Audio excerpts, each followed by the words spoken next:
Very important event. Before I begin, I want to say that this is an event that has been in the making for about 3 months, started by a very quick inquiry from the School of Journalism and ended up in one of these great collaborations across campus, which is what makes a university so wonderful. So welcome to the West Virginia University College of Law, and in collaboration with the Pearlie Isaac Reed School of Journalism, The Last Lawyer, a conversation about justice, journalism, and the death penalty. I want you to think for a moment. Have you ever been punished for something you did not do? Now think about being convicted and sentenced to death for something you did not do. Imagine the 20 years in prison trying to explain to anyone who would listen, I'm innocent, when you know that everyone else around you is also saying they're innocent and maybe they're not. But the problem is maybe they are. What we have this evening is a discussion that arose from John Temple, the Associate Dean at the School of Journalism, his interest in the death penalty. What we're going to be doing this evening is talking about the death penalty through the lens of John's book, The Last Lawyer. I think all of you saw the book out in the hall. I just want to take a moment here to tell you that I took it home at the end of a very long day in which nothing good had happened to me. I sat down and poured myself a very large glass of wine, and I read the book from cover to cover. And I think you all will find it that compelling. It is an excellent book and really gives us, I think, one of the best lenses we could have for having what, for many of us, is a very difficult conversation. We may be victims of crimes ourselves. We may have loved ones who have been the victims of crimes. We may know people who have been wrongfully convicted and remain in jail. Some of us may not want to fall in the way Dukakis fell in his campaign for presidency because he couldn't separate the emotion, the anger about something happening to a loved one and wanting vengeance, and the idea of the government being involved in that vengeance and in a flawed system. This is a very hard conversation for many of us to have, but there isn't anyone that's more important than the government's role in penalizing those who in fact have committed crimes and not penalizing those who have. What you're going to hear from our panelists tonight, and I want to take a moment to introduce our amazing panelists before I tell you more about what they're going to do. Going to start with John Temple. As you know, he is the Associate Dean at the School of Journalism. He is also the director of the school's West Virginia Uncovered project, which provides multimedia training and content to small rural newspapers around the state. He's, in addition to The Last Lawyer, he's also the author of Dead House, Life in a Coroner's Office, which is also an amazing book. Kenny Rose, who is sitting there with the sign in front of him that just says Ken. Kenny Rose is one of the few U.S. attorneys who has almost exclusively in his practice represented death row inmates for his entire career, and he's a central figure in the book, The Last Lawyer. Most recently, Rose served as the executive director of the Center for Death Penalty Litigation in North Carolina, dedicated to representing capital defendants and to assisting lawyers representing persons charged or convicted in capital cases. He served as its director for 10 years before stepping down in 2006 to become a staff attorney, probably something you were very relieved to do. Anyone who's practiced in that area, I think, would agree. Lonnie Simmons, who is sitting next to Ken Rose, is one of our very own. We're very, very proud of him, a 1982 WVU College of Law alumnus, widely recognized as one of the first lawyers in the country to use DNA testing to free an innocent person from prison. Some of you may remember Lonnie in his work in the Fred Zane cases. Those of you who are old enough, I hate to say that, old enough and have been in West Virginia long enough to remember Fred Zane, and Lonnie is going to tell you more about that case. He is an attorney currently with DeTrapano, Barrett, and DePiro in Charleston, West Virginia. He's successfully prosecuted a number of appeals before the West Virginia Supreme Court on wrongful death verdicts, employment discrimination, personal injury actions, and criminal convictions. Immediately to my right is J.T. McCamick, another graduate of the West Virginia University College of Law. He graduated in 1984, and he is the Federal Criminal Justice Act Resource Counsel, I want to make sure I get that right, for the Northern District of West Virginia. And he is served in that role until the appointment of a federal public defender in the Northern District. Since 1996, he's been the CJA district representative for the Northern District of West Virginia, and since 1998, he's been involved in federal death penalty litigation, particularly designated as learned counsel in federal death penalty cases. So you'll be hearing from this excellent panel today. We're going to start our conversation today, because that's really what we want this to be, with John Temple talking about his book. We're then going to move to Kenny Rose, who is going to talk about his career as a death penalty attorney. Then we are going to turn to J.T. McCamick, who is going to talk about his current work, and also then Lonnie Simmons. Then I will ask them some questions, and you will have an opportunity to ask them some questions. So let me welcome John.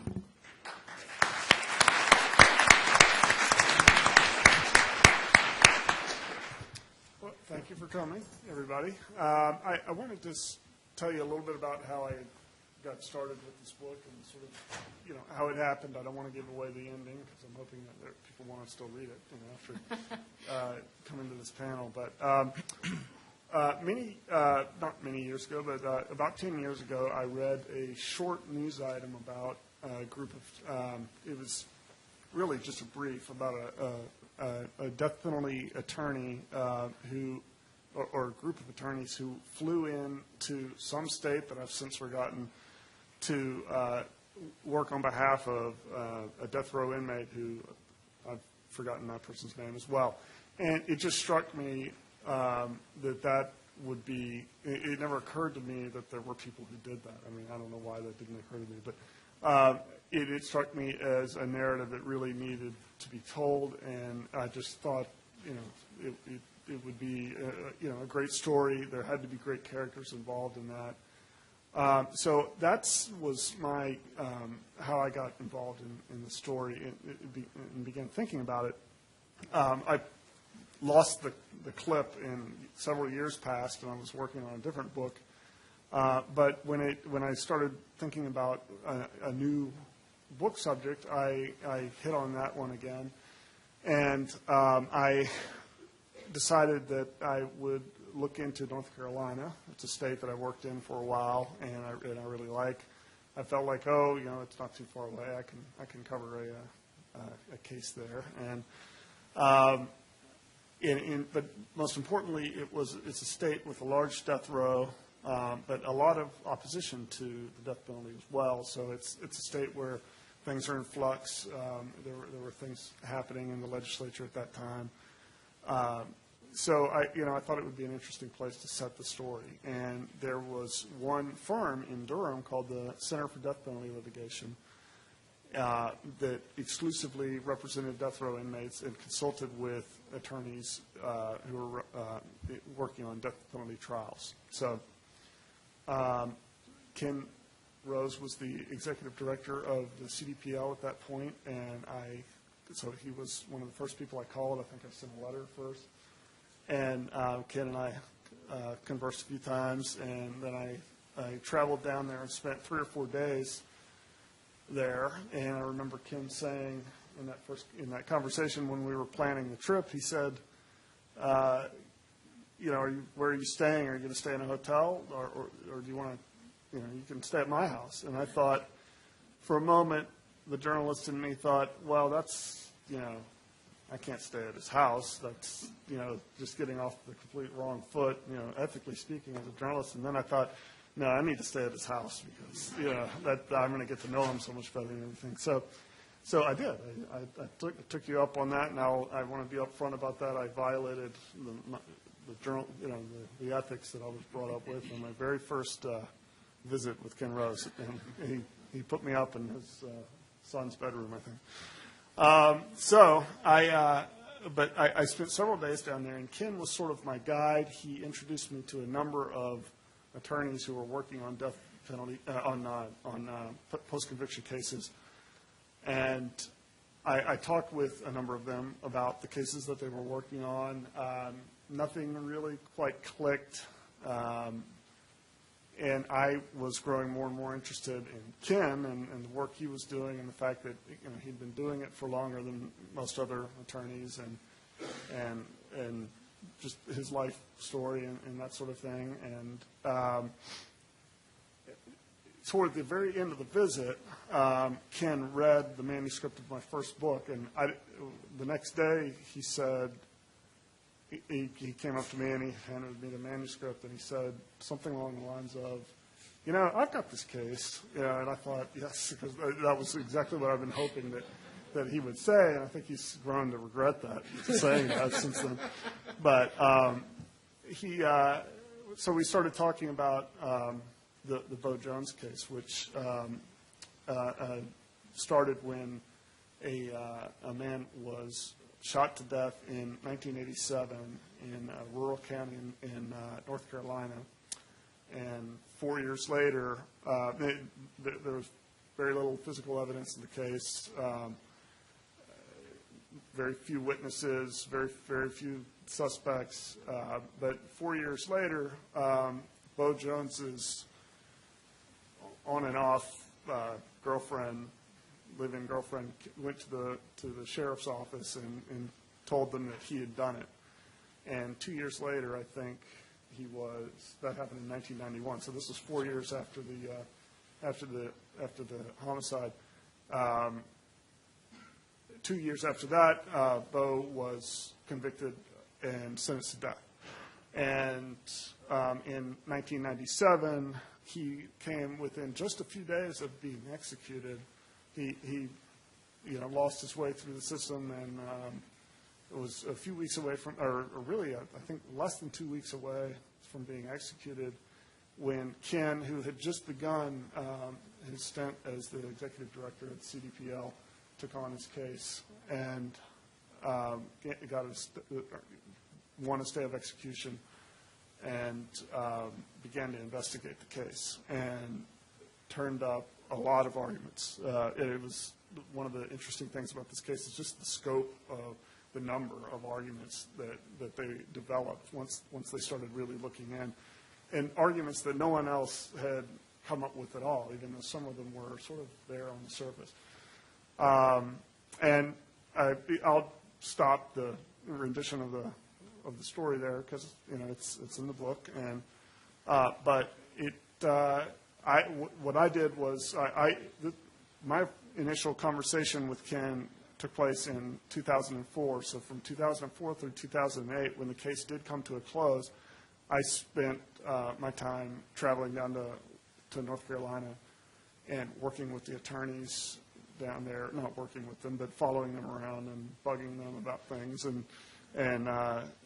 digging through their files and making a nuisance of myself.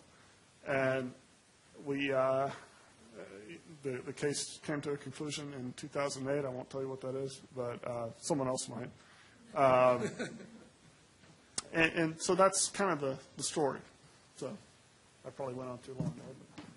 No, thank you very much, John. Now we'll turn to you, Ken, and you can talk about being the subject. Okay. First, let me say it's a pleasure being here. I appreciate the invitation, Dean McConnell, and it's great to see John Temple again. It's wonderful to be in the state of West Virginia, and you guys may not appreciate it, but you're in a wonderful situation where you do not have a death penalty. And of course, since you don't have it, you don't appreciate it as much as those of us who are living through it. But it really does, in my view, distort the system, distort your system of justice even more than the ordinary wear and tear of litigation. So it's a pleasure for me to be here. I had a lot of things that I was interested in talking about, but I'm going to focus on one piece of the book that illustrates why John Temple is a great journalist, but also, I hope, illustrates some of the problems that prosecutors and state officials get into when they seek to enforce the death penalty. There's one passage in particular that I'd like to read and then just make a couple comments and then pass it on to the next speaker. Let me set the stage at this point in the book. Dewey Hudson is the district attorney that prosecuted Bo Jones. He is the prosecutor that was in a position to make a decision on whether or not to confess error in the case of Mr. Jones. He recognized that there was not a lot of evidence supporting the conviction, but as far as we know, in the defense side, he was going to support the conviction. In other words, we had a sense that he felt that there was not a lot of evidence, and he was not sure that he got the right guys. But at the same time, we had no idea that he would do anything to try to overturn either the conviction of Mr. Jones or the sentence of death. And I will add one thing that's repeating theme throughout the book, and that is there was very, very little evidence to convict Bo Jones. There was no DNA evidence. There was no physical evidence. There was no confession. There was no gun. There was the statement of one eyewitness who was an interested witness who received a $4,000 reward from the state for her testimony, and that's Lovely Lorden. So let me read this passage to you and then make a couple of comments. Dewey let me go back a little bit. Everyone cleared out of the courtroom. Ken and Dewey Hudson found themselves descending the ornately tiled stairway together. The thing about the case, the Duplin County prosecutor told Ken, is that it was a weak case on guilt. It may have been strong on sentencing, but not on guilt.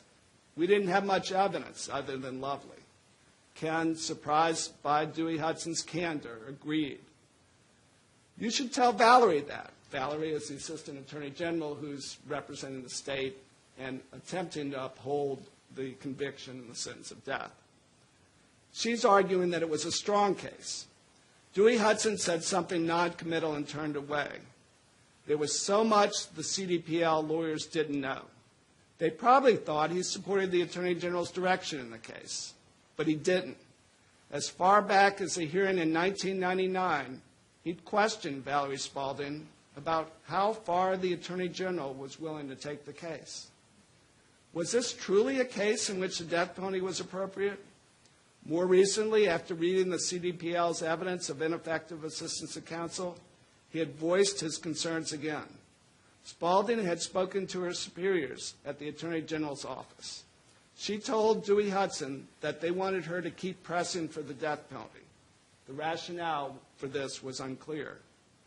Dewey Hudson had been frustrated, so much so that he had driven to Raleigh and presented the case at a meeting of the executive board of the North Carolina Conference of District Attorneys. He'd asked his fellow prosecutors whether he should take it upon himself to ask the governor for clemency in the case now. This would have been an unprecedented move for a district attorney, and the other prosecutors hadn't liked the sound of it. Better to let the case play out in court Let the judge do his job.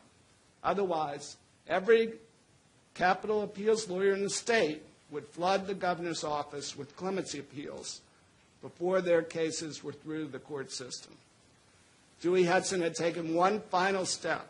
On the same day he addressed the district attorneys, he'd met with the governor's chief legal counsel and talked over the case. The governor's lawyers agreed with the district attorneys. It would set a bad precedent. It would upset the established system. Every defense lawyer would use the peculiarities of the Bo Jones case as a blueprint.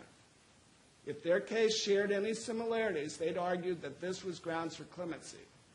So Dewey Hudson had gone home, and now he was in federal court, still wondering if he'd done the right thing, if he'd pushed hard enough for the state to drop its fight against Bo Jones. So I'm reading this to you because it raises numerous ethical questions and numerous issues that we deal with in capital appeals. Dewey Hudson was a tough prosecutor. He had successfully prosecuted numerous capital cases, and he probably, as much as any prosecutor in North Carolina, had sought death in those cases where he thought it was appropriate. So for him to have doubts was a very unusual thing and a meaningful thing. But what it exhibited was how inflexible a system that was supporting the death penalty could be. He went to his fellow district attorneys, and they said, do nothing. He went to the governor's counsel, who, by the way, this governor, I think it was it Easley at that time? It must have been Governor Easley, denied 25 clemencies, I believe, in a row after granting 2 in his first year of office. So the governor had made a reputation on being tough on crime, and there just was no give in the system. The district attorneys didn't want to feel weak on the death penalty and didn't want to look weak, and neither did Dewey Hudson. So, and yet, here's a guy that everyone, even the prosecutor, had doubts about whether he had committed the crime. One last thing about it. Levon Jones, I'm going to go ahead and say it. Levon Jones was exonerated. So it took an independent federal U.S. District Court judge to grant habeas relief, not just on sentence, but on guilt. The case went back to Dewey Hudson, who acknowledged he did not have sufficient evidence to prosecute the case. And he let Mr. Jones go.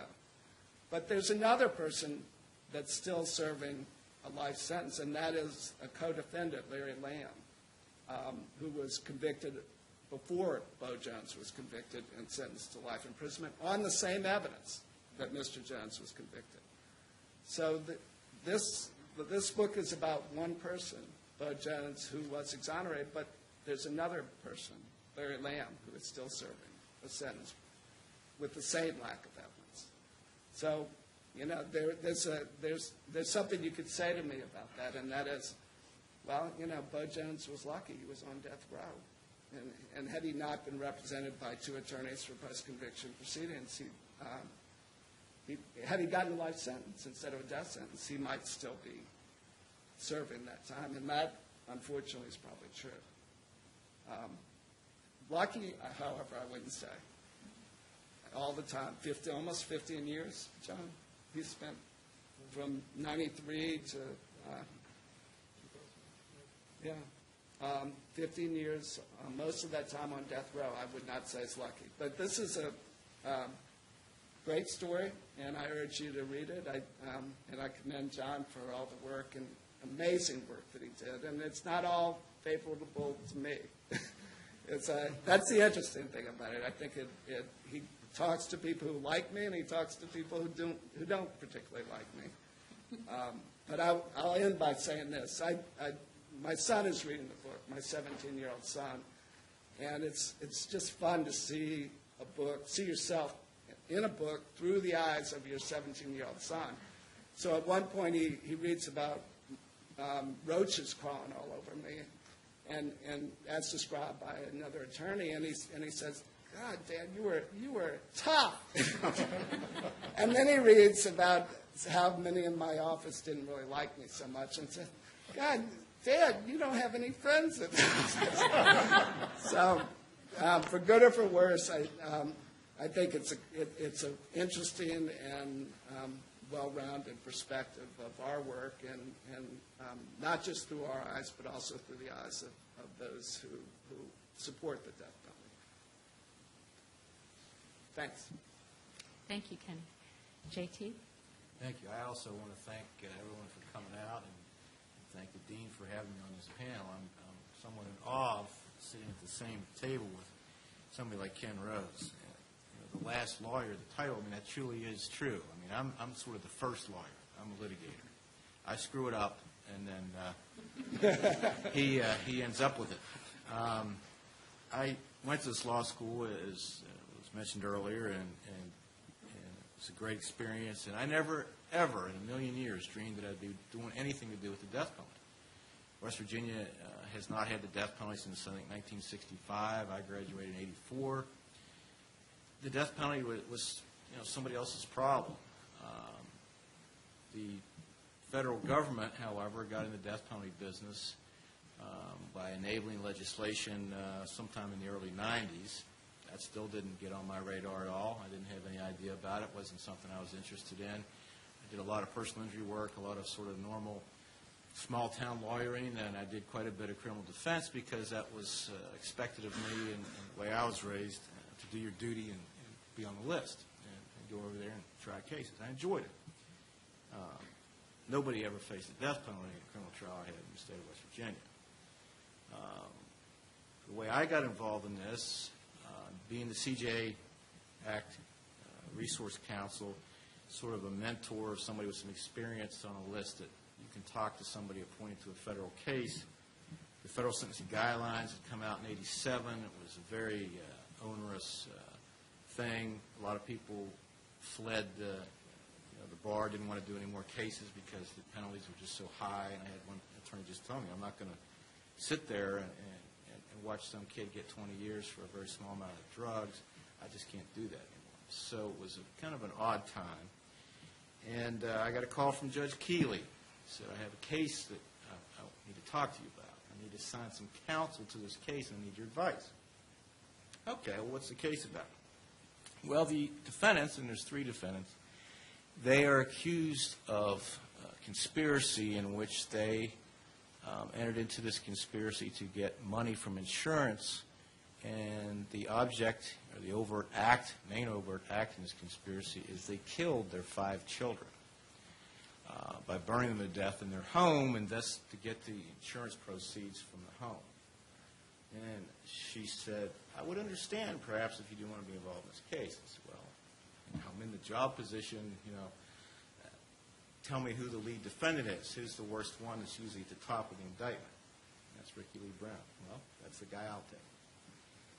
We talked about counsel, who else to get involved in the case, and we went from there. The first thing I learned was in federal law you get 2 counsel, one of whom the statute says shall be, quote, learned in the law of capital cases.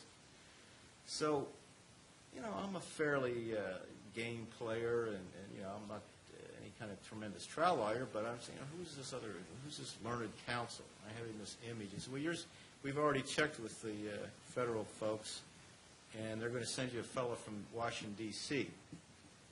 So my mind already is thinking, well, I'm going to get some sort of slickster with gold cufflinks, the big hanky, and he's going to tell me all about how it's going to be. And, I spent 4 years in the Marine Corps. I got a little bit of an ego. I'm not ready for this, but, let's see how it plays out. Well, they sent me a guy by the name of Jeff O'Toole. I just talked to him today. This case is in 1998. I probably talk to him once a week. He's the best guy ever. And that's what's amazing about this work, is you meet really good people. It's not like going to an ATLA meeting. So at any rate, this fellow shows up, and the wisdom of death penalty litigation at the trial end, generally speaking, is they don't choose the case for the death penalty unless they got a good case. So they're not going to take a thin case to trial with the thought of losing this thing. They want a slam dunk winner. And as you probably know, death penalty trials are two trials. The first trial is the did he do it? And the second trial is what are we going to do about it? And there's only two choices if you have a conviction, and that is the death penalty, or generally speaking, you've gone in different states, but in the federal system, life without parole, life without possibility of release. So the first thing you find out is that a lot of work and effort, as it should be, is put into that second trial.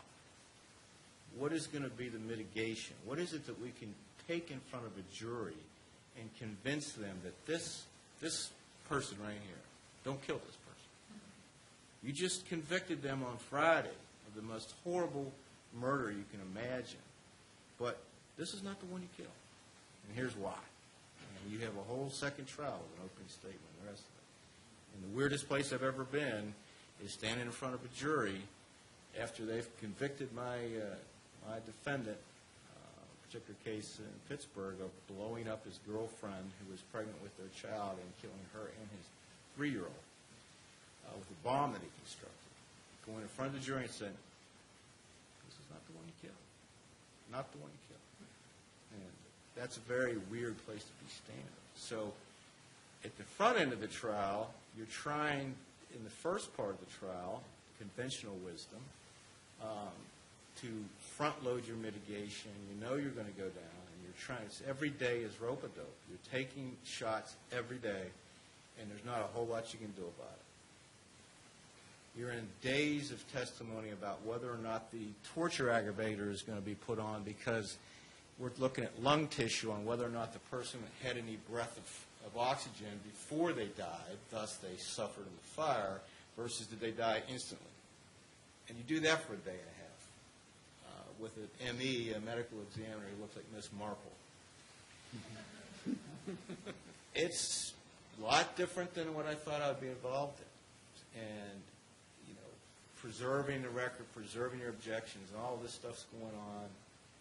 And at the end, you know, if it doesn't go well, you meet with somebody, you know, like Ken, and they say, well, you know, why didn't you waive this? You needed to. You know, and there's some tearful moments where you say, no, I did. You know what? You know, I made the strategy call that we're not going to go that way. Whatever happened, you know, I had a brain click. I don't know what I was thinking. You know, my client's over there wanting to talk to the jury by himself.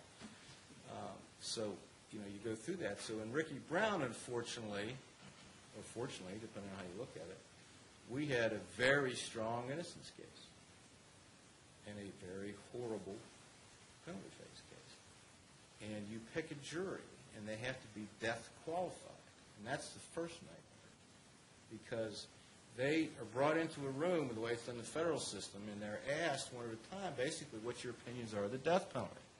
Now, if somebody's absolutely against the death penalty, doesn't want to give it, they read Mahatma Gandhi every day, and they have strong religious beliefs and all this stuff, they're not going to get on your jury. They're stricken by law. And they are out front about it. I just can't do this. You know, I'm sorry, I can't do it. They're gone. The ones that we call ADP, automatic death penalty, they are much more sly. I can be fair, sure. I can listen to both sides, sure. I can give equal weight to the ultimate penalty, and I can give equal weight to the life without parole. It's not a problem. I'm fair. I can do this. So jury selection is a whole other art that I learned quite a bit about from Mr. O'Toole, who was a master at it. So you have a jury that's been now qualified, and by the way, you spend the entire time before the trial starts talking about the penalty. Well, that's a lot of fun. So, you know, maybe we should talk about innocence a little bit, you know.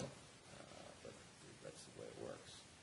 So in Mr. Brown's case, it was based on arson, and the government's arson expert was basically a volunteer fireman who worked his way through the ranks and became a real fireman, this and that, retired, and now he's an expert, and an expert in fire science, which, you know, there's not, at that time, maybe it's changed, but at that time, there was only one university in the country you could go and study fire science. Well, he sure as heck didn't go to that university.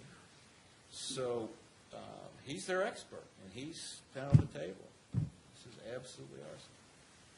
And something tells me that this just, this can't be right. And so I realize, much as probably the attorneys did in the case that's the subject of this book, in the most scary moment I've ever had in my entire life, I am representing an innocent man. He didn't do this. And they're going to try to kill him. And they have a good shot at getting it done. So after 2 trials, we ultimately got an acquittal. In between those trials, unrelated case to us, the U.S. Supreme Court pulled the jurisdiction on death so that you couldn't bring it as death. So the second trial was a non-death trial. Much easier to pick the jury. Much easier to have them actually look at the evidence. And our expert that we found is a fellow that's been recently talked about in the New Yorker magazine in the article about Mr. Willingham, a fellow by the name of Gerald Hurst out of Oklahoma. And he actually is and was a rocket scientist. First one I ever met. And he testified that he spent a good part of his career working for NASA, and he worked to make fire better, make it strong. And he knew more about fire than anybody. I asked him one time if he was there when they invented fire. And he absolutely was terrific. So that was just by pure luck of me searching the internet and looking for an expert that I get Gerald Hurst. There's plenty of experts that claim to be experts on everything. And he showed up and truly was an expert. And he basically, I believe, was the key to the case. Mr.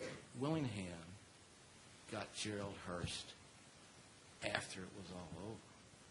And after Mr. Willingham was no longer with us. And now there is a committee or a commission or whatever in the state of Texas that's going to look at this and determine what happened here. And Gerald Hurst has the other scientists that they pull in. You can imagine there's a lot of folks invested in this that do not want to have this come out, that, gee, we really messed up here. So they have all sorts of experts, and he's convinced those experts that he's correct on the fire science. But for him, it's too late. So that's the sort of the horror of it. And, never thought, Ken's right. In West Virginia, we generally speaking don't have to worry about it, but it's been imported for us through the federal government. I've handled about 12 of them in various stages brought to West Virginia. So thanks for having me, and I'll turn it over. Thank you. Lonnie? All right, thank you. I'm grateful West Virginia doesn't have the death penalty, and I really admire people who are willing to do that kind of work. It's thankless work. I'm sure it's satisfying when it works out well, but when it doesn't, I don't know how as a lawyer you handle that. I know the burnout rate is pretty high, but I have a lot of respect, and it's a very, very good book. It gives, for the law students in the audience, it gives you a real good glimpse into the day-to-day practice, the behind-the-scenes strategy, that actually goes on in the practice that you hope to do one of these days. I was asked to sort of talk about the whole DNA Fred Zane case and maybe kind of give you a view, sort of the mechanics of it, what led up to it, what I did as a lawyer, and the help I got along the way. I was a new associate in the law firm. We had this appeal. They brought it to me. I had been a law clerk at the state Supreme Court for several years. I certainly had read my fair share of criminal transcripts, and I had no problem doing a criminal appeal. The client from day one said he wanted DNA testing, and back at that time, DNA was in its infancy as far as its forensic application. It certainly had been used a lot for medical diagnosis and things like that, but it was just being started. And so he made requests before trial. We made them during the appeal, before the appeal. Back at that time, the state Supreme Court was more willing to let you actually argue stuff. They have a motion docket and an argument docket. you automatically got to present things on the motion docket, and you would find out whether or not your motion was granted. And during the course of representing Glenn Woodall was the client, I went to the Supreme Court either on the motion docket or argument docket over 20 times. Ultimately, finally got what I wanted, but I think persistence is one of the things you will learn in the practice of law. Just because they deny your motion doesn't mean you give up. There are other ways of making the same argument. There may be new arguments. So persistence ultimately pays off a lot of the times, especially if you think you're right. Factually, what happened in the case, there were two separate rapes at the Huntington Mall in Barboursville, West Virginia. One occurred in January, one occurred in February, and Mr. Woodall worked in a cemetery that was across from the mall. Very circumstantial evidence. He denied it. His family denied it, said where he was at the time. The key evidence that convicted him was Fred Zane, who was the head serologist in the state police lab, tested evidence from both cases and said, and he kept multiplying things together and said essentially only 1 in 10,000 men would have these particular types, and Glenn Woodall matches all of those. He also made a finding based upon one hair. He said it was a beard hair and said it's so similar to Glenn's beard, it couldn't have come from anybody else. And as fate would have it, it ended up being it was a pubic hair and not a beard hair, and it wasn't his pubic hair. But so I'm doing the appeal and just trying to be a dedicated lawyer, researching it, reading the transcript, trying different motions. I even at one point, after the petition for appeal was filed, I had Glenn sign an affidavit. It said, if the Supreme Court would order DNA testing, and if that DNA testing shows that he matches Glenn Woodall's types, we will drop the appeal. Now, see, Glenn was convicted of 2 life without mercy sentences plus 365 years, all consecutive. So I thought we were making a pretty good offer there. But that didn't work either. They ended up, eventually, I got the DNA testing performed before the appeal came out, but that was inconclusive. It was the particular, you guys watch all CSI, you know RFLP DNA testing versus PCR DNA testing, so that may mean something to you. The original RFLP, it was harder to get a result. And so they came out with the opinion affirming the conviction, which was very, very devastating to me, even more so for my client, of course.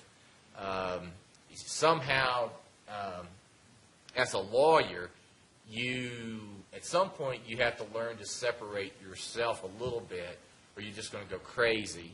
But it's still, there's a hard balance that you have to reach, I think, at some point. I don't know how lawyers who do death penalty work handle that. But anyway, I'm sure you handle it in many different ways.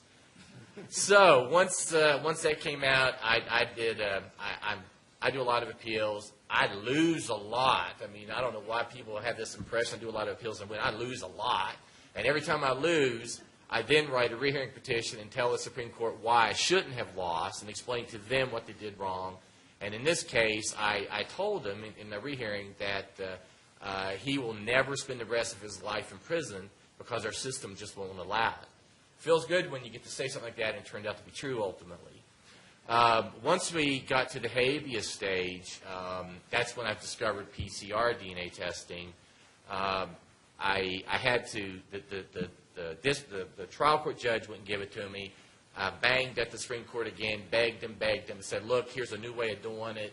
And they agreed, and they ordered it. So the Supreme Court finally came through for me. They ordered it. It took about a year. The mechanics of doing that testing is amazing. And, you know, those TV shows, it's like before the end of the episode. But in real life, it takes a long, long time. And a great phone call when Ed Blake from California told me that he got DNA from the 2 separate assaults the DNA from the two separate assaults matched, so that means there was one assailant, but Glenn Woodall was totally excluded as the assailant. And so that led ultimately to the charges being dropped.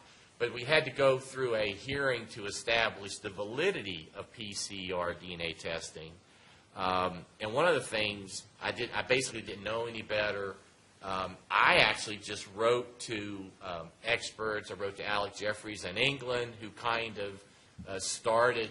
He's kind of credited with the initial application of DNA testing forensically. And I said, would you look at the PCR DNA results and give me a letter report whether you think it's valid? And would you look at Fred Zane's testing and testimony, and do you have any comments about that? Well, I did that with at least 9 different experts, because Ed Blake had already told me. He said, hey, Fred Zane, there's no way that testing and that testimony is accurate. I got reports from all these different experts all over the world, actually. Alec Jeffries thought it was a woman. He kept saying, dear Ms. Simmons, which I didn't care, because he gave me a very nice report. Not a single expert who did these reports charged a penny for it, because they were interested at the time in having DNA testing accepted in the courts. And so all this was developed in the habeas hearing, and once by the end of the hearing, the judge, after a couple of weeks, he wrote an opinion saying it was valid, and he freed Glenn on bond, and I got to cut the home confinement thing off of his ankle. So that was a good day in my life as a lawyer. And what ended up happening, it seems like the only time you get the state and the legislature interested in things, I felt good that I had some involvement in freeing an innocent man.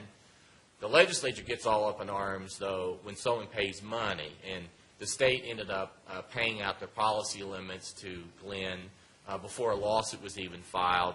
And that caused an investigation into the state police lab, and that's where they discovered, when they looked at all the cases that Fred Zane was involved in, that he had just made up results. He lied about it was obvious there are certain tests he couldn't even do in the lab, and he reported results.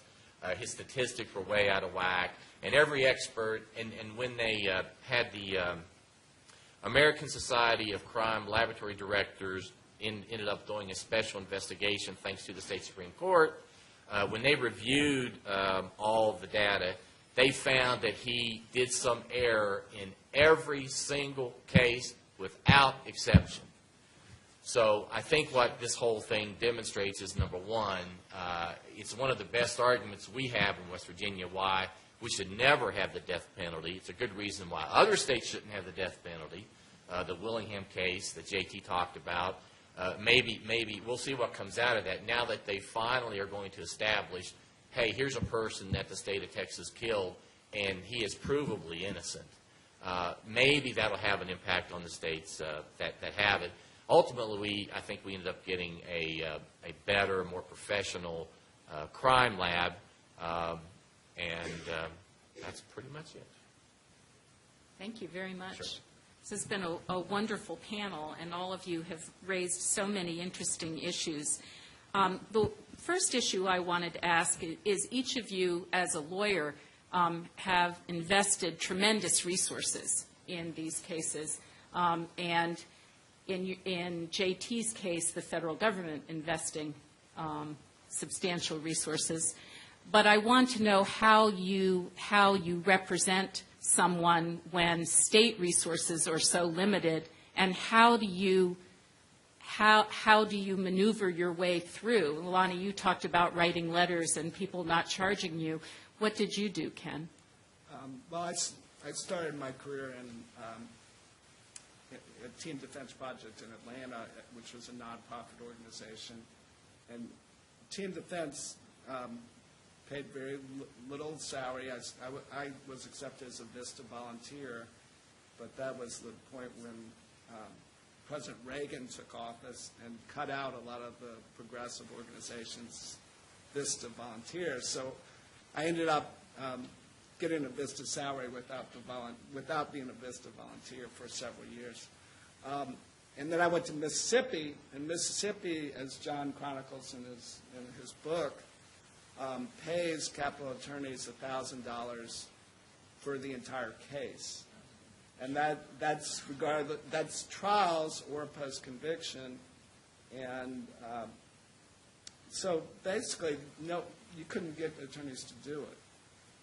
And at that time in North Carolina, and during the time when Levon Jones was being tried, North Carolina was one of the better southern states with the death penalty, but even then it was $50 an hour for attorneys.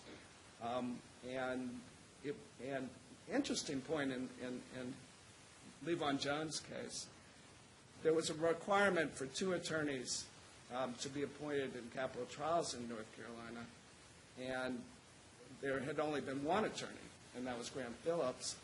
And then the DA offered a plea, and Graham couldn't talk Bo Jones into taking a plea.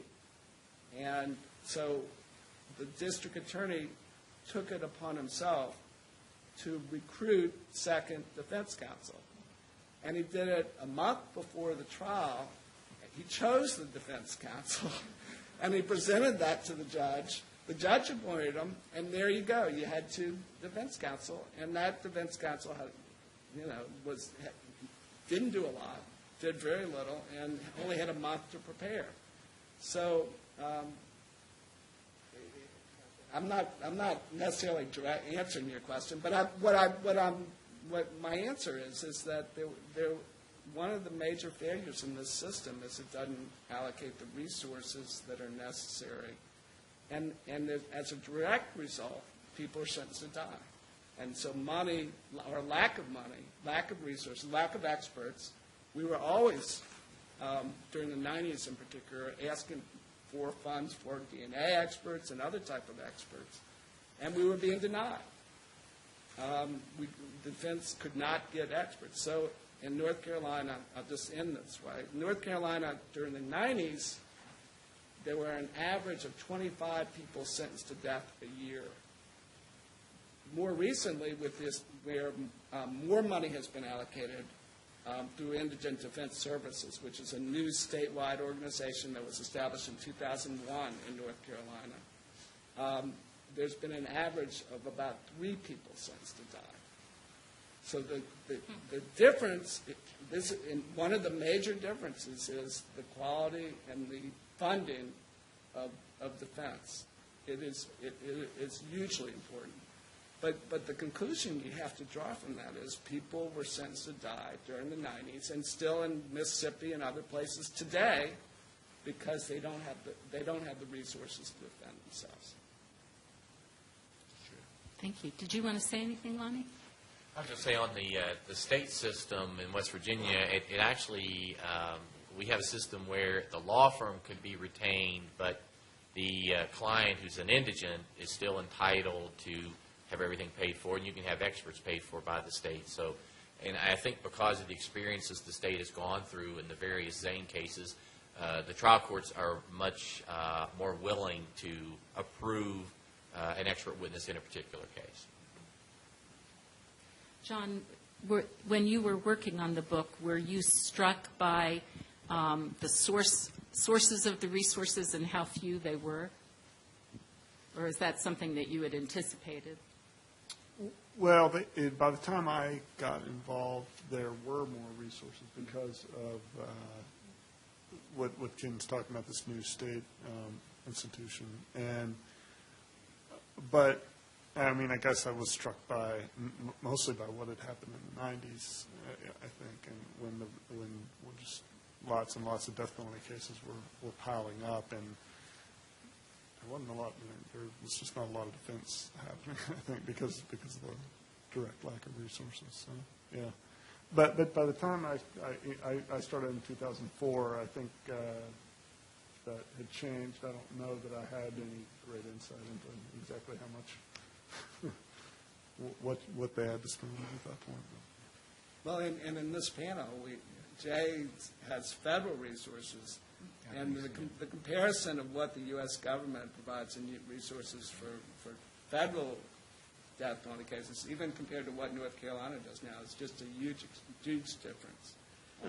wouldn't you say? Yeah, I mean, I don't have the statistics on the end of my tongue or on the tip of my tongue, but federal death penalty cases, there's 57 folks, I think, on death row. And the numbers of folks getting death are way lower than any of the other averages, and it's for these very reasons that we're talking about. You don't have an unlimited budget, but you are permitted, and at the beginning, you meet with the judge in an ex parte hearing, and you present a budget. And you say the issues in this case appear to need the following experts. We've discussed this with some experts who are willing to do these types of things and these various issues. And this is what it looks like it's going to cost. And we need we need an investigator on something this nature. Here's what they cost. And then you get into a discussion, and federal judges aren't used to this. The only difficulty I have is convincing them that I'm not just making this up. And so I have to get national things brought in, and there are some national. There's a Spencer report led by Judge Spencer originally, and it's been since updated. That said, this is basically from our history, what we know about death penalty cases. This is generally what they cost, and they lay it out, so you can buttress your arguments with that. So generally speaking, you can get the resources in federal court, and it's a huge difference. The folks that are really doing it, are down in those old slave states where the budgets are just minimal, and where they love the death penalty. One of the interesting interviews I had was with Dewey Hudson, who was the district attorney who prosecuted the case originally, and he talked about what he'd seen over the last 20 years. I guess it hadn't been the last the 15 years from when Bo Jones' initial trial happened to now. And he said he used to feel bad back then when he would go to trial, because he just felt like he was just so overmatched. He so overpowered the defense, because they were scraping the bottom of the barrel usually to find these attorneys who would work for so little, I think. Yeah. And they didn't have any money to do a real investigation. And, I mean, the odds were really stacked against them. He feels like the pendulum swung completely in the other direction, and that now he feels completely overmatched because they have more money. And so that's kind of his perspective. Well, given the burden that should be on the state, being overmatched on the defense side might not be such a bad thing. We want to take questions from the audience, but I thought before we did that I would ask one final question, which would be if there were things that you could think about that could be fixed in the system, because part of what we're talking about here is wrongful convictions because we're living within a flawed system. What is it that you would prescribe in terms of key changes that would make a difference? And then we'll open it up to audience questions. That's the first thing I would do is adopt West Virginia's view of it. There are two major reforms that we're working on. One that we passed in North Carolina this year, and I'm very excited about it, and that's a Racial Justice Act. And that allows the defendants to use statistical evidence of race discrimination in the prosecutor's charging decisions, the jury's decisions on death, and the prosecutor's use of peremptory strikes. And we're the second state in the country that has done that. So we haven't seen the results of it, but for the first time in North Carolina, we feel we can help expose some of the race discrimination that goes into the death sentencing, and we feel it's epidemic in death sentencing in North Carolina. The second thing is there's a substantial need, and I think Bo Jones' case points it out, to pass legislation that exempts people with serious mental illness from the death penalty. What I strongly believe is that the persons who are least capable of defending themselves, whether it be by their poverty, by their mental retardation, by their severe mental illness, those are the people being sentenced to death regardless of their crime. So I think Bo Jones may have felt, it may have been a little scary to jurors that decided his sentence. And I don't think it particularly was because of what he was accused of doing. I think it was because he appeared scared, and in part because of his mental illness, in part because of his mental retardation, or borderline mental retardation, as it might be. Oh, I would say in West Virginia on the appellate level, an issue that Justice Starcher knows very well, West Virginia, the West Virginia Supreme Court is at this point, the only appellate court in the country that does not have mandatory review of life or life without mercy sentences. What they do traditionally is they let you make a presentation on the motion docket, and they're kind of a blank wall. I can't even get them to say stuff to me, and I get the phone call later, denied. We used to be, historically, the court had been really, really concerned about life and life without mercy, and Justice Starcher and Justice Albright had took an absolutist position in every one of those cases that you at least ought to have, and they've got really good law clerks up there. Read the transcript, and if you still don't think it's reversible, that's fine. At least you've gone through the process. And if you're going to take away a person's liberty for the rest of their life, it just seems like that's the least that the Supreme Court could do. I agree with Lonnie. I mean, in West Virginia, they have, we have the idea of a bifurcated trial like I was talking about earlier. You can have that. I've forgotten the name of the case that originally kind of got that in play, but there's no set procedural rules or guidance laid out in West Virginia how you do that. In fact, if I remember correctly, the case, when it discusses it, basically says, don't follow that death penalty jurisprudence. And that's the only jurisprudence we have that gives you the guidance on, what is an aggravator, what is a mitigator, what is the procedure, how are you going to do this, who goes first, what's the standards on this and that, just like we have in every other type of litigation. It's just basically the judges are out there sort of floundering, well, I'm maybe going to let that in, I don't know. And so that would help. In the federal system, we're working on reforms to try to stop something that was put in basically when Attorney General Ashcroft was in office, and that is a system where if there's a homicide that's a federal case, it used to be that the local U.S. attorney decided what to do with this homicide, whether or not to bring death or not. And the theory obviously being that the local U.S. attorney understands the local situation, what the populace needs and wants and that sort of thing. And under Ashcroft, it was all central command. And so what we found, and one of the reasons why I'm sitting here, is case after case in West Virginia was coming up death penalty authorized because the decisions made back in Washington with this committee called the Death Committee. And it's a very unusual thing. You have the opportunity and the procedure to go in front of the Death Committee and say, hi, I'm Jay McCamick. I've been appointed to represent and learn counsel for this particular individual. This is my co-counsel, and we're here to meet with you in this committee, and we want to show you why you should not authorize this case for death. Well, I've never yet had one not authorized. I've been in front of the committee about a dozen times, and so they look at it nationally, and they want to make it fair for everybody, so you look fair, in quote.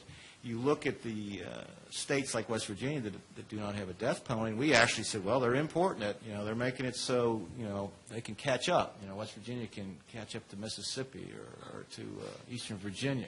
And you just shake your heads on some of these things that are authorized. Why would this case be authorized? And that's the only real reason, is they're trying to get this sort of homogenized look.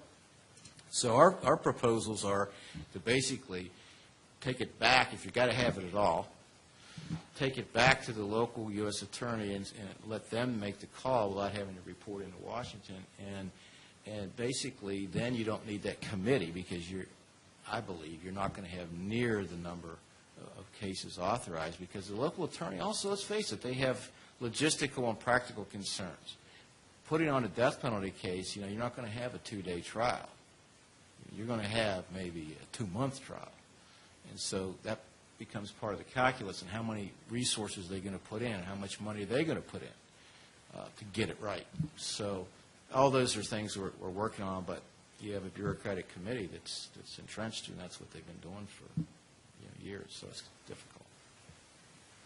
I want to give audience members an opportunity to ask questions, and I believe we have someone here. This is our Vanna White.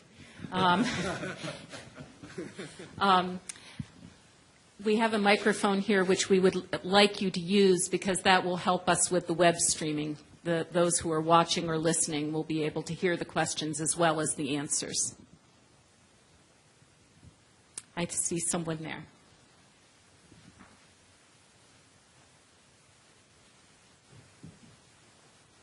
I wanted to make a comment and then have a two-part question. I just finished reading the article about Todd Willingham, and it was a fascinating article.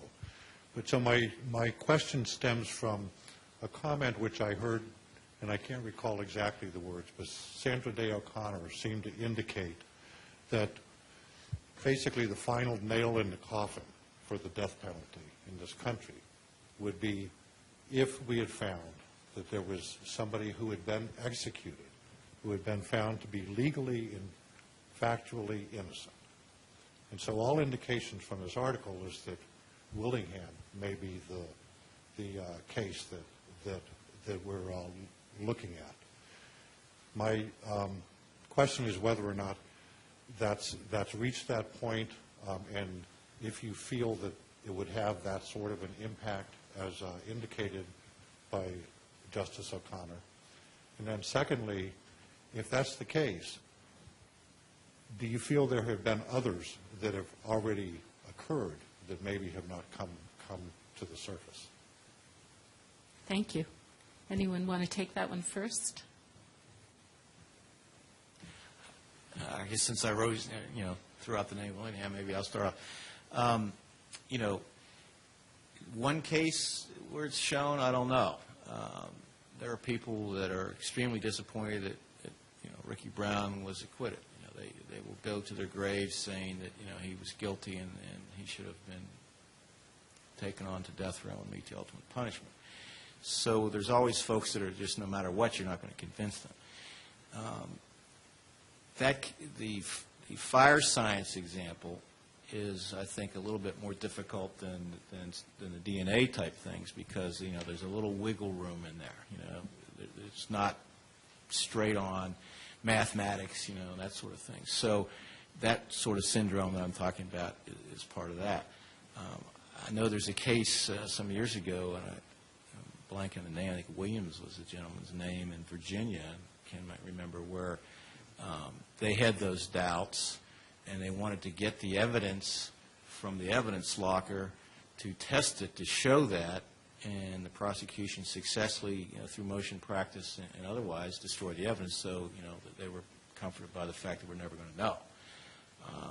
That's a good question. I don't have a crystal ball, and I don't know. A lot of people take comfort, like when they come and work with me, and they say, "Oh, you're in West Virginia. You don't have the death penalty, and this is some great comfort we can take by that." And then you get into voir dire, and you're starting to talk about these issues, and your hair just curls about, a nice church lady with gray hair and looks like your Sunday school teacher looks at the defense. Kill him? No problem. Kill? Sure. Do I get to be there? So I'm not convinced if we put this up as a referendum in West Virginia, we wouldn't have the death penalty. It's sort of it's a big issue, the way our media is and the sort of vengeance idea and all these things that are floating around that we see in day-to-day life is sort of a scary situation.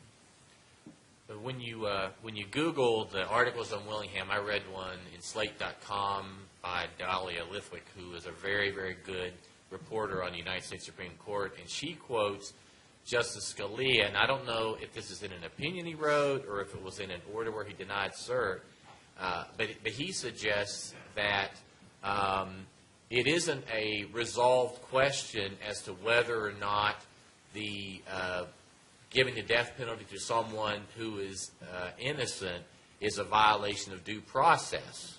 If they had a fair trial and that happens, I don't want to count the number of justices who might share that at the moment. I'm hoping it's just him and Thomas, so I don't know. I think it's going to take a lot more than Willingham to take care of that. Now, also on that point, I think that was why it was important when Senator Bill O'Connor indicated not only legally, Sure. Yeah. the Leah said that even if legally shown to be innocent.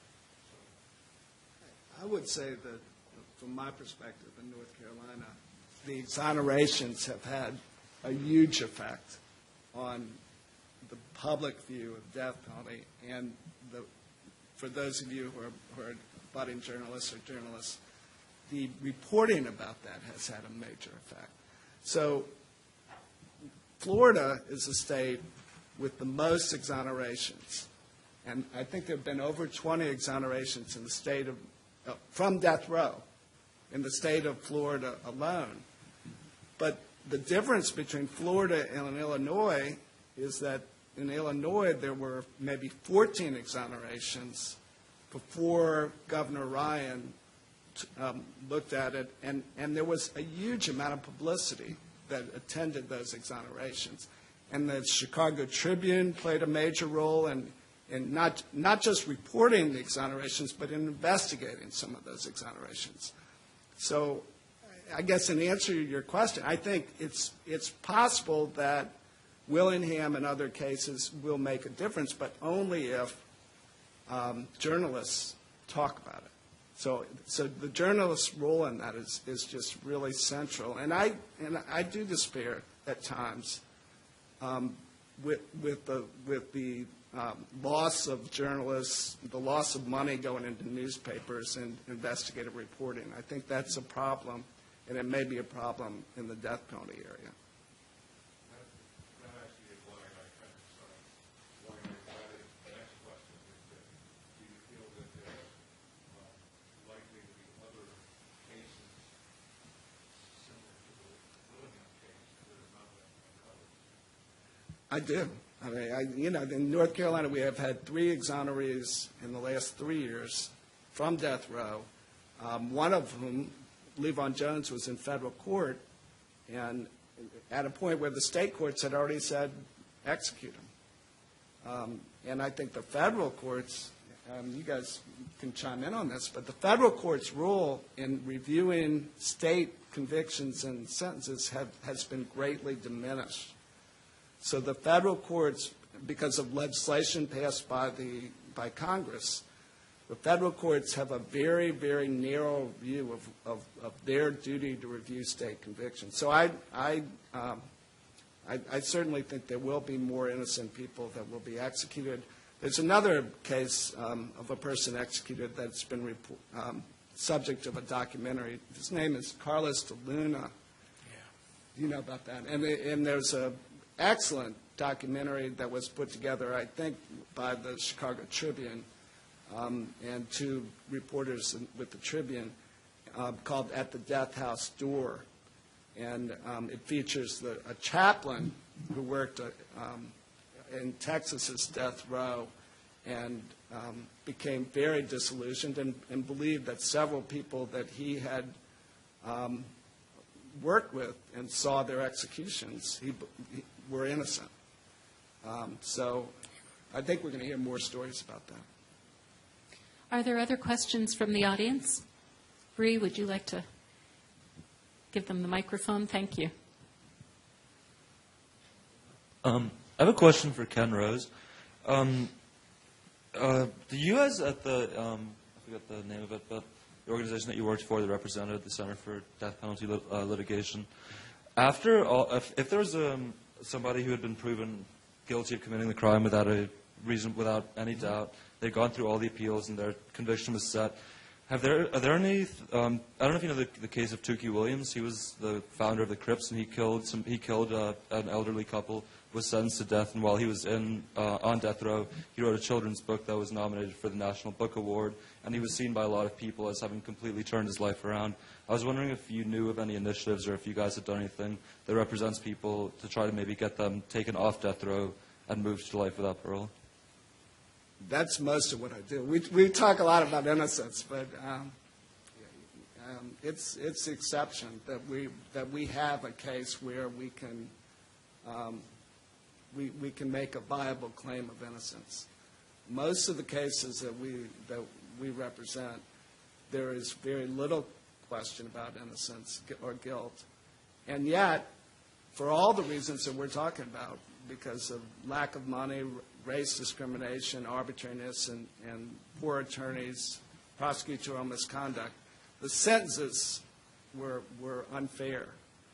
And, I'd just point out one statistic I think that might be useful. We have 500 plus murders every year in North Carolina, and we sentence 3 people to death every year. And there is very little to distinguish those 3 people from the other 497 people that aren't sentenced to death. It often has nothing to do with the crime. It often has a lot to do with other factors such as race, such as mental illness. And so our job is to talk about and litigate those injustices, mostly about sentence. Other questions? For all of the merits of the discussion this evening, and I think there have been many, it seems to me that all of you have, despite some efforts to separate them, have been conflating 2 different issues. The first being procedural doubts about process in various jurisdictions, inadequate counsel, inadequate resources, corruption of expert witnesses, etc. The second being aside from procedural issues, the moral angle of it. Is the state proper in executing people? So let me get at it this way. Say we had a magic jurisprudential wand which could cure every facet and defect with death penalty processes everywhere. Say that everyone who got the death penalty and was sentenced to it committed brutal crimes, horrific, without doubt, any question at all. Say, in other words, the process was perfect. How many of you would then be essentially switched to a pro-death penalty position, if any? Well, yeah, so let me follow up that question just to clarify. So are you talking about a mandatory death sentence, that everyone who commits a terrible crime is sentenced to death?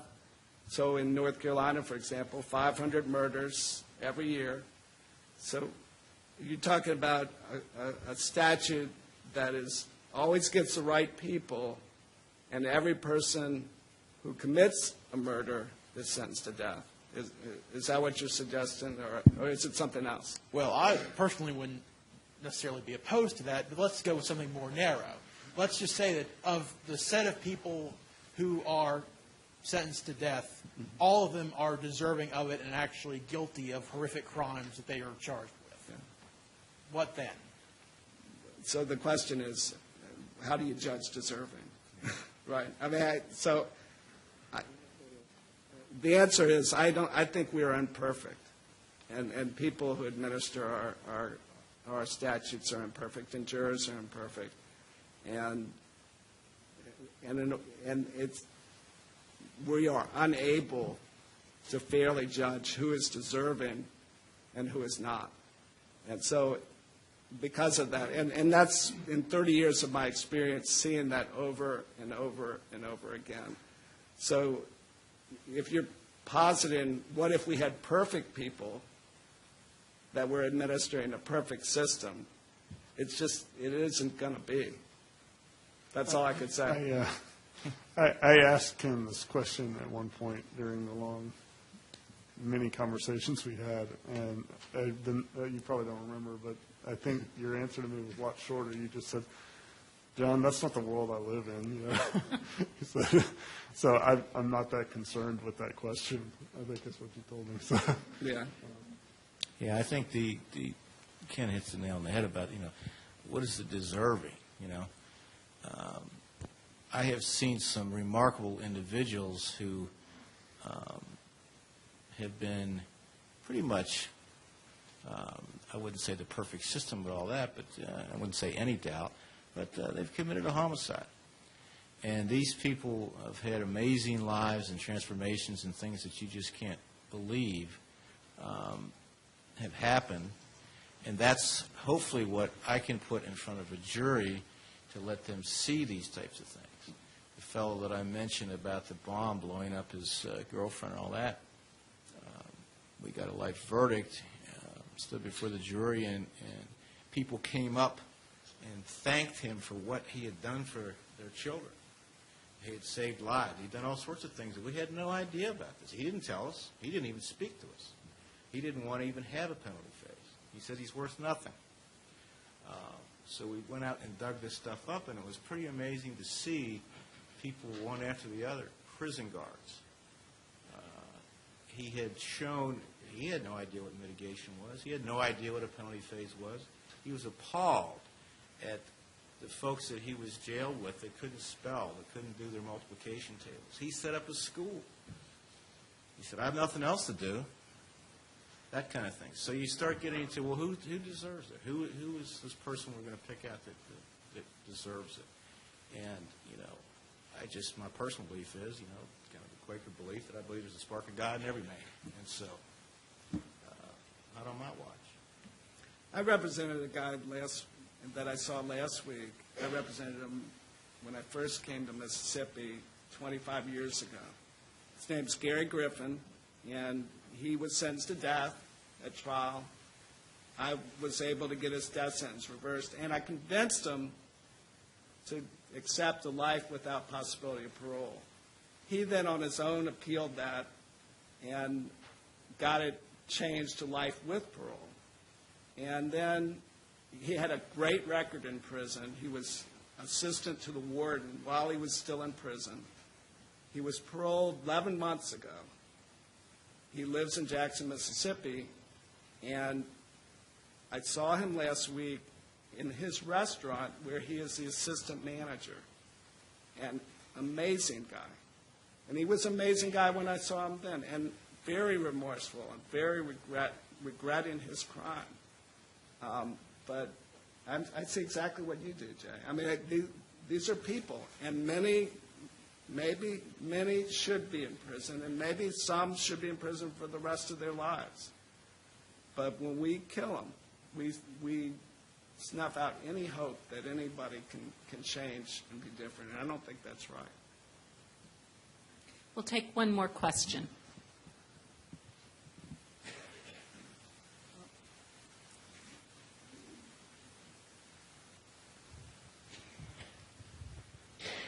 I just feel compelled to give a response to a previous question. I think the best answer is our government ought not be in the killing business of its own citizenry like Nazi Germany was. I said that was the last question, but there's actually one person who's had his hand up for a while, and you really will be the last question. My name is Taylor Downs. I'm a second-year law student here. And first of all, thank you guys very much for coming. This has been a really interesting discussion. And something that I haven't really heard brought up this evening, because it's been focused primarily on exoneration. Most recently in Ohio, a man was on death row, had spent 2.5 hours trying to be executed. And it kind of brings up the whole concept of death with dignity. And do you think that there's a valid argument for lethal injection being a cruel and unusual punishment?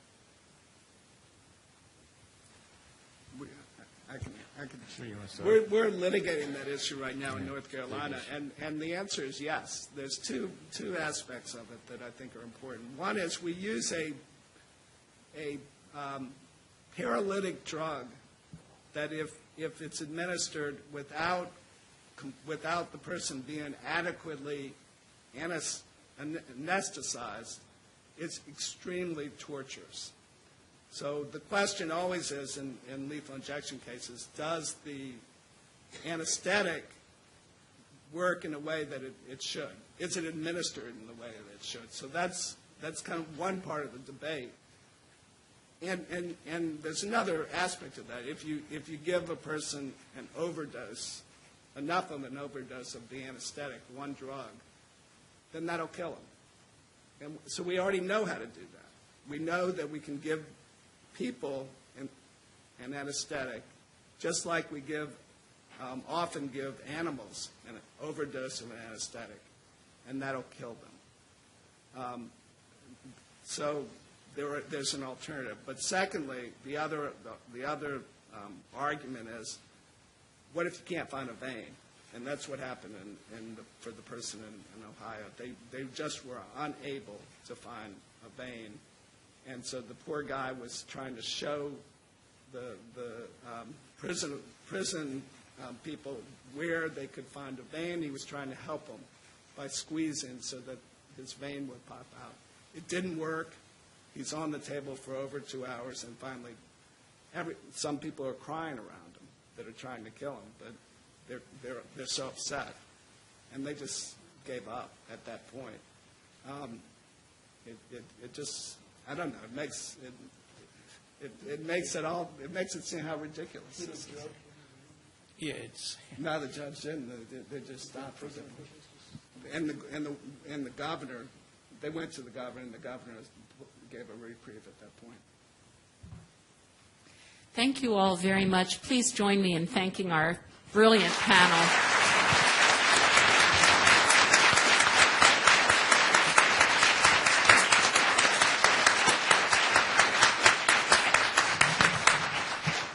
I want to welcome you all to join us in a reception immediately out those doors in the hallway, and we can continue talking with one another there. Thank you so much.